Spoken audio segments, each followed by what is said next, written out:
cuando lo escuchamos en su palabra proclamada durante la asamblea litúrgica, cuando el pueblo de Dios se reúne a celebrar los misterios. Y el mismo Cristo que se actualiza y nos proclama, nos hace accesible su palabra, es porque el Espíritu Santo está interactuando. Digo interactuando, si se puede decir, en tres sujetos: en el libro, en Cristo, en el ministro y la asamblea.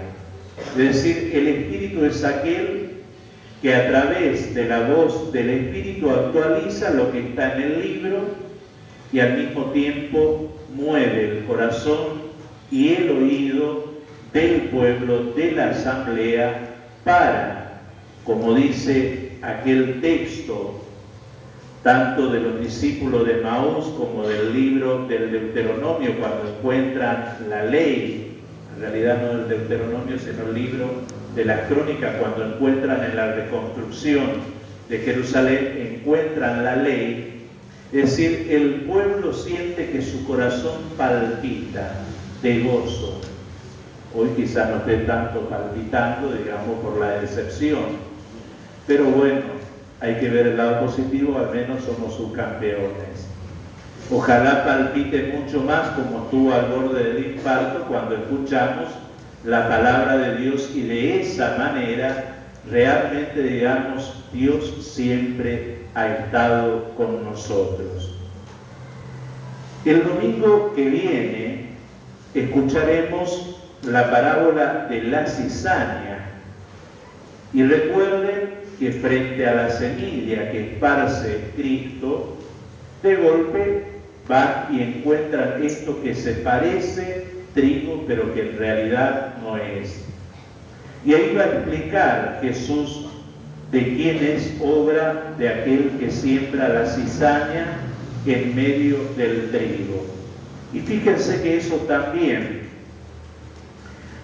podríamos titularlo: ¿qué hacer con quienes no aceptan el reino de Dios? Fíjense que entre la cizaña y el trigo hay mucha similitud en la planta, y por eso Cristo le va a decir a los discípulos que se apresuran a querer arrancar de inmediato, le va a decir: esperen a que dé fruto, y cuando dé fruto, por el fruto lo reconocerán cuál es el trigo y cuál es la cizaña. Entonces, he explicado alguna vez, pero es bueno recordarlo: el trigo se conoce su fruto porque quiebra la espiga, así como el arroz cuando madura y quiebra por el peso del fruto y está indicando de que está listo y pronto para la cosecha. La cizaña, en cambio, tiene el mismo estilo de espiga, pero no quiebra. ¿Y por qué no quiebra? Porque es fofa, su fruto no tiene peso. Y ahí uno distingue cuál es el trigo y cuál es la cizaña, y uno podría utilizar esta imagen también para mirar hacia adentro y ver qué tipo de planta soy en este campo en el que Dios ha labrado y ha sembrado su semilla. También el domingo 16 podemos titular otro fragmento de la parábola: ¿por qué este inicio del reino es intrascendente? Nosotros estamos acostumbrados, vieron que vamos de un extremo a otro, si ganamos la euforia, si perdemos la depresión. Que ¿por qué no empieza esto de un modo extraordinario? Y Dios no tiene. El modo extraordinario de Dios pasa por lo simple e inadvertido. Y por eso también, seguido a la parábola del trigo y la cizaña, va a aparecer la del grano de mostaza y la de la levadura en la masa. El reino va surgiendo de menor a mayor, así como jugó Argentina hasta llegar a la final. Y no jugando mal hasta que jugó bien. El domingo 17 uno podría titular la parábola del tesoro escondido y de la perla preciosa, ¿vale la pena arriesgarlo todo por el reino?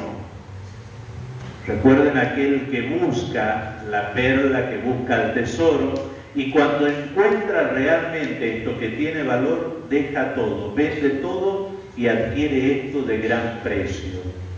Tenemos esa capacidad desde la fe, dejar todo y solamente quedarnos con aquello que realmente nos hace felices y en quien está la plenitud de la vida, que es Cristo.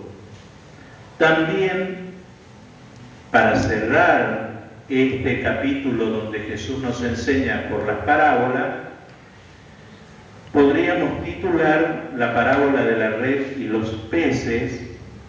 En la comunidad hay quienes no viven el ideal del reino. ¿Cómo explicar esta realidad? Vieron que generalmente uno dice, mirá, este viene a misa, pero sigue siendo la misma plaga en la vida cotidiana, por no decir otra cosa. O lo dicen, este que come hostia y escupe diablo. ¿Cómo uno puede explicar esa incoherencia entre el rendir culto a Dios y después deshonrarlo con el comportamiento cotidiano? Y Jesús lo va a explicar a través de la parábola de la red y los peces. Dice, el reino es una gran red que se echa al mar y se recoge todo lo que en ella entra. Se la trae a la orilla, se separa lo bueno, se tira lo malo. Lo malo es obviamente que esta parábola tiene un carácter escatológico. ¿En qué sentido? Está hablando del juicio final, de lo que Dios hará al final de la historia, cuando consume la historia, cuando la consume, y lo que hará con aquel que no ha obrado conforme al Evangelio.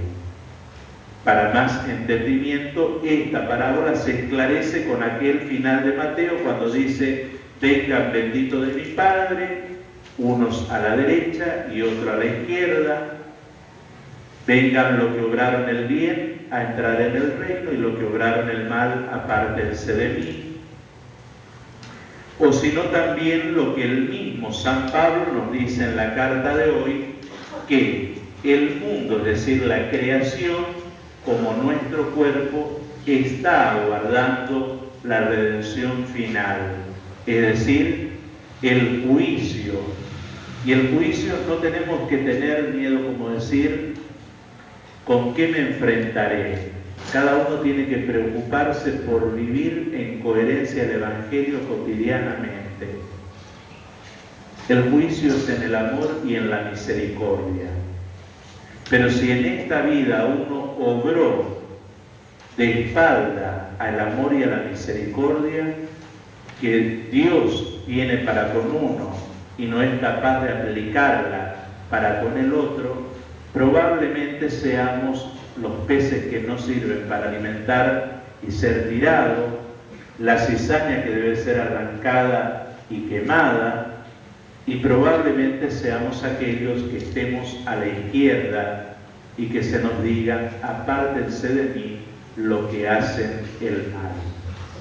Pidamos entonces al Señor que Él nos conceda esa gracia para poder caminar en la presencia de Él y siempre dar fruto. Cada uno da fruto de acuerdo a su capacidad, pero esa capacidad debemos ponerla en función del Espíritu para que el Espíritu trabaje ese corazón, para que ese corazón se abra y reciba la palabra, y recibiendo la palabra, la gracia de Dios, que es el Espíritu, a través de la fe, de la caridad y la esperanza, nos hagan alcanzar la plenitud que es la santidad de vida.